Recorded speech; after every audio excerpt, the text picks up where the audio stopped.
Amigos, qué gusto que nos acompañe, como siempre, un verdadero placer. Gradualmente el turismo tiende a recuperarse tras el golpe de la pandemia. Si bien en ingresos ya se factura más que en 2019, en la llegada de turistas todavía habrá que esperar un poco más. Sobre todo hay destinos prácticamente ya recuperados como Cancún o Los Cabos o bien Puerto Vallarta en vías de hacerlo. Un segmento muy importante en estos logros es el turista estadounidense, que en estos tiempos ha privilegiado los destinos de México. Sin embargo, vienen meses recesivos para Estados Unidos para la segunda mitad del año y el nuevo visado a Brasil también se estima va a frenar ese mercado. ¿Cómo se ve el panorama del turismo para la segunda mitad del año? Nos acompaña Francisco Madrid. Él es el director del Centro de Investigación y Competitividad Turística, Cicotur. ¿Qué tanto cambiarán las condiciones? Lo invito a que se quede con nosotros. Francisco, muchas gracias por acompañarnos esta noche. Gracias, al contrario, como siempre, es un placer estar contigo y con tu auditorio. Igualmente, Francisco. Francisco, ¿cómo estás viendo el panorama del turismo al cierre del año? Te lo pregunto porque hay ciertas variables que preocupan. Ya se dieron a conocer los datos al primer trimestre de la economía de Estados Unidos de México, no son tan malos, pero muchos analistas hablan de que lo más difícil está por venir hacia el segundo tramo del año, sobre todo una posible recesión en Estados Unidos. ¿Qué tanto podría afectar esto al turismo de nuestro país, Francisco? Hay muchos elementos que están en juego, Alberto. Como sabes, recientemente se decretó el fin de la pandemia. México sufrió mucho en la parte turística. Nosotros estimamos en el Cicotur Anáhuac una pérdida de 1.4 billones de pesos. Una pérdida de consumo en 3 billones años. de pesos, qué barbaridad. Son 70 mil millones de dólares más o menos. Es un golpe brutal. Es un golpe que por más que estemos recuperados, pues los empresarios tuvieron que asumir, ¿no? No hay otra forma de explicarlo. Y a pesar de ello, tuvimos una recuperación muy acelerada, muy buena en general, por diversas razones, porque los empresarios se aplicaron, porque en Estados Unidos fue muy rápida la vacunación a final de cuentas, porque muchos destinos permanecieron cerrados por el hecho de que el gobierno no puso restricciones a la internación de turistas y eso ayudó a que fuéramos muy rápido. De hecho, en el mercado de Estados Unidos estamos muy bien o cerramos muy bien el año pasado. En el conjunto, en la parte aérea, cerramos 9% arriba en número redondo, ¿no? O sea, muy bien.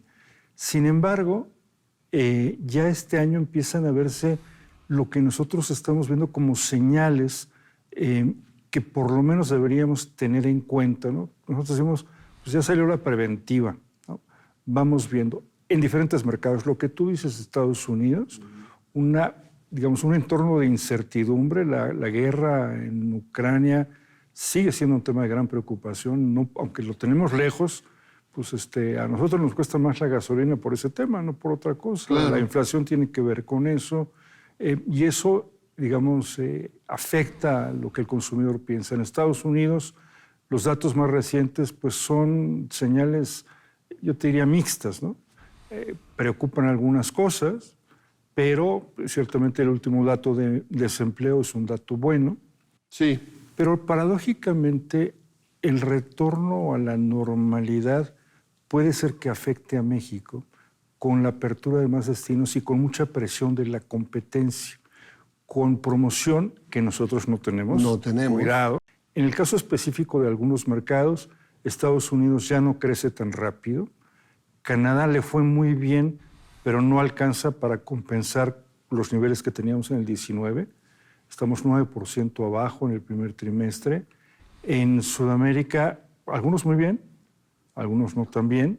Colombia, que iba muy bien, por primera vez ya se frenó. Claro. Una pequeña desaceleración. Brasil muy mal por una decisión del gobierno mexicano. Las visas, en ¿verdad? El tema del visado. Suspendimos un acuerdo que teníamos de supresión de visas.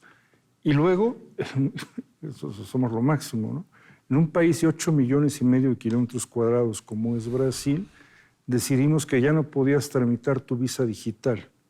Desde agosto del año pasado, el trámite tiene que ser en 3 oficinas en ese país. No, pues imposible, ¿no? Es imposible. Entonces, te vas a gastar, si vives, no sé, en Natal, pues otro viaje de vacaciones para ir a tramitar tu visa, pues no mejor vas. Ya no vas a simplemente México, ¿no? Ya no vienes a México. Ese es el tema. Yo creo que vamos a perder el 50% del mercado ¿Y brasileño. qué tan importante es Brasil? Brasil es un gran mercado, llegó a ser el 10º mercado más importante en el mundo, sistemáticamente está en el top 10 de México, excepto este año, ya no está en el top 10. En algún momento llegaron a gastar los brasileños fuera del país 25,000 millones de dólares al año y les gusta el sol y la playa, les gusta la cultura, tenemos buena conectividad, o sea, somos un destino importante. En el mejor momento recibimos 350,000 brasileños, esto es por ahí de 2017, ¿no? Y pues este año seguramente estaremos abajo de 200,000 brasileños. ¿Y ha habido receptividad de las autoridades para tratar de enmendar esta situación de este visado que se implementó? Tuve oportunidad de acompañar al Consejo Nacional Empresarial Turístico en un encuentro con el canciller y ahí, bueno, se comentó el tema, se le dijo el tamaño de la afectación y yo encontré por lo menos receptividad. Entiendo que siguen hablando, que eventualmente, por cierto, viene el presidente Lula y que a lo mejor algo se puede hacer. Lo que el CENET considera, y nosotros estamos de acuerdo en Cicotura en Agua, que es por lo menos que se reactive la parte de la visa digital. Si no quieren que ya no haya visa, bueno, está bien, vamos viendo. Ah, sí. Pero la visa digital puede funcionar. Pues, ¿cuál es el problema, no? No hay problema, pues hacer las entrevistas perfectamente con toda esta tecnología que hoy cualquiera tiene al alcance de la mano y podríamos recuperarlo.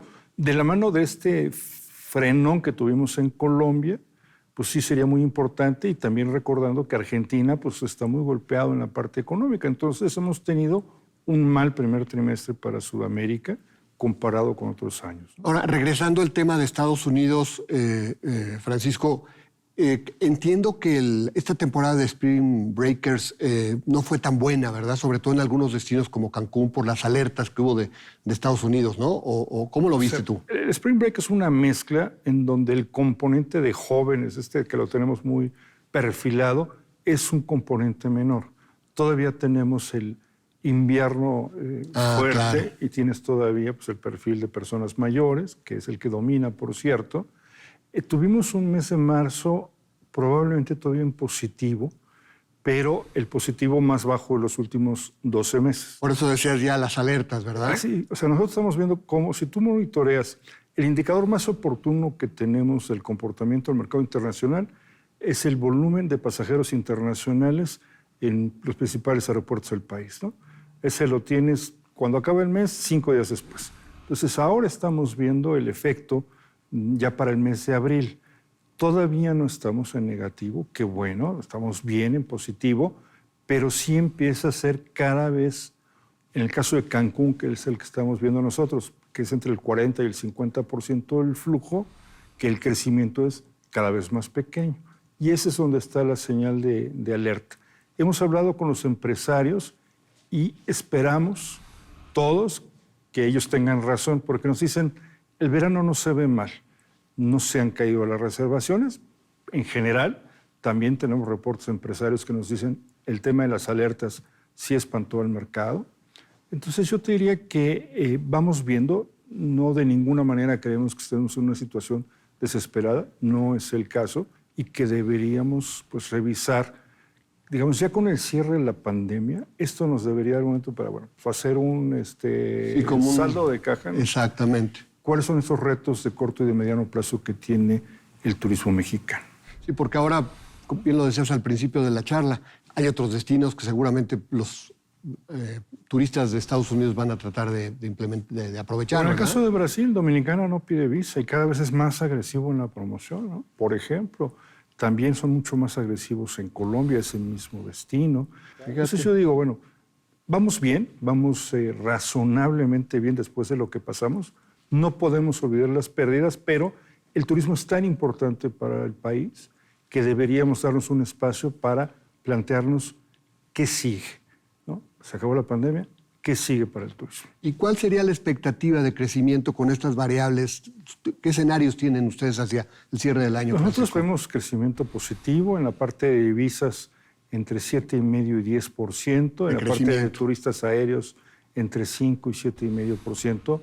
Todavía el mercado nacional regresando a los niveles de 2019 y afectaciones en todavía terrenos negativos, el mercado fronterizo y una parte de reuniones. Cruceros. Cruceros seguramente vamos a estar arriba del 19. ¿Verdad? Ya, Sí, ya se ve, ¿no? Sí, ya se ve. El primer trimestre del año ha sido muy bueno.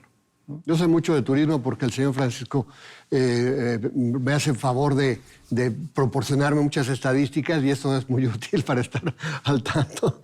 Ese es el trabajo que hacemos en No, el pues y que lo sabes Náhuatl. hacer bastante muy bien, Francisco, desde hace muchísimos años, desde que eras subsecretario ahí en la Secretaría de Turismo, ¿verdad? Hace muchos años, ¿verdad? Que nos conocimos. No digamos cuántos, pero es parte de nuestro trabajo, lo hacemos con mucho gusto. Esta actividad es muy importante, pero creemos, yo estoy convencido de ello, que necesitamos mejorar la narrativa. No es un problema de datos, es un problema del relato sobre el turismo. ¿Y turismo de ciudad, Francisco, ya para terminar?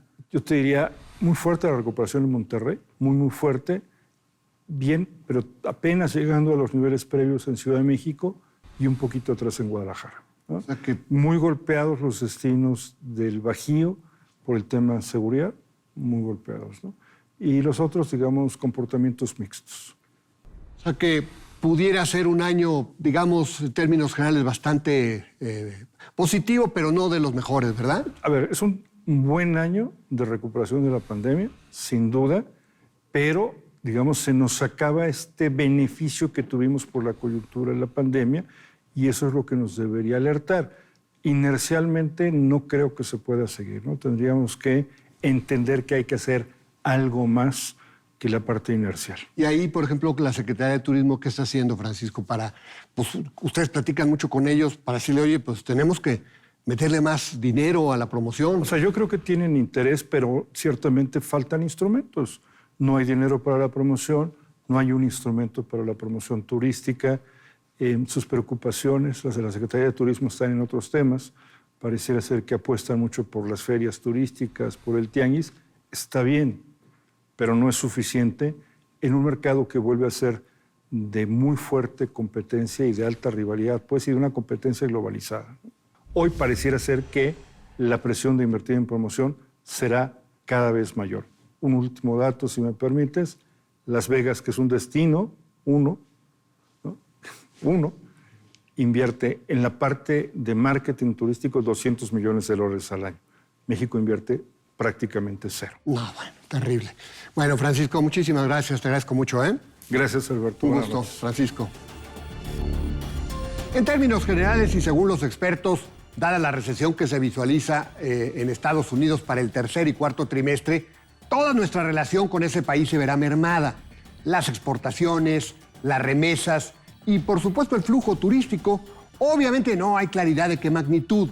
Si el bajón de la actividad estadounidense es suave, el rubro turístico deberá mantener su tendencia favorable. De otra manera, habrá una pausa que ojalá tampoco sea demasiado prolongada. Está por verse. Lo invito a la próxima semana, aquí a la misma hora, con más nombres, nombres y nombres. Hasta la próxima.